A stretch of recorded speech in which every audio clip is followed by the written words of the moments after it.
ಸುಮಾರು ಒಂದು ತಿಂಗಳ ಹಿಂದೆಯೇ ಕೂಡ ಇವತ್ತು ಆಯಾ ಏನು 29ರಲ್ಲಿ 2 ಬಿಟ್ಟು ನಂದೊಂದು ಉಗ್ರನೊಂದೊಂದು ಬಿಟ್ಟು ಇನ್ನು 27 ಸಹಕಾರಿ ಏನು ನಮ್ಮ ಪ್ರಾಥಮಿಕ ಪತ್ತಿನ ಸಹಕಾರಿ ಆ ಸಂಘಗಳಿಂದ ಆ ರೆಜುಲೇಷನ್ ಬುಕ್ಸನ್ನು ಬ್ಯಾಂಕಿಗೆ ತಗೊಂಬಂದು ಬ್ಯಾಂಕಲ್ಲಿ ಇವತ್ತು ಅಲ್ಲಿ ರೆಜುಲೇಷನ್ ಮಾಡ್ತಾರೆ, ಅಲ್ಲಿ ತಮಗೆ ಬೇಕಾಗ್ತಕ್ಕಂಥ ಡೆಲಿಗೇಟ್ನ ಆಯ್ಕೆ ಮಾಡ್ತಾರೆ.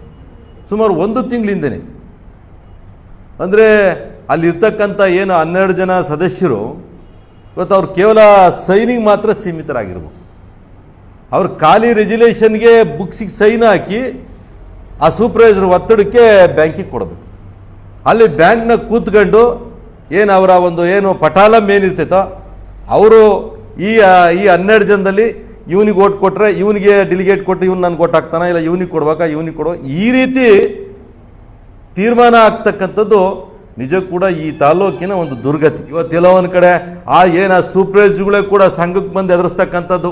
ನೀವೇನಾದರೂ ಕೂಡ ನಮ್ಮ ಕ್ಯಾಂಡಿಡೇಟ್ ಓಟ್ ಹಾಕಲಿಲ್ಲ ಅಂದರೆ SR ಗೌಡ್ರಿಗೆ ಓಟ್ ಹಾಕಿರ ಅಂದರೆ ನಿಮ್ಮ ಲೋನ್ ರಿನ್ಯೂವಲ್ ಮಾಡೋದಿಲ್ಲ, ನಿಮಗೆ ಸಾಲ ಕೊಡೋದಿಲ್ಲ, ನಿಮಗೆ ಎಲ್ಲಿ ಏನು ಮಾಡಬೇಕಾ ಕಡಿವಾಡ ಹಾಕ್ತೀವಿ.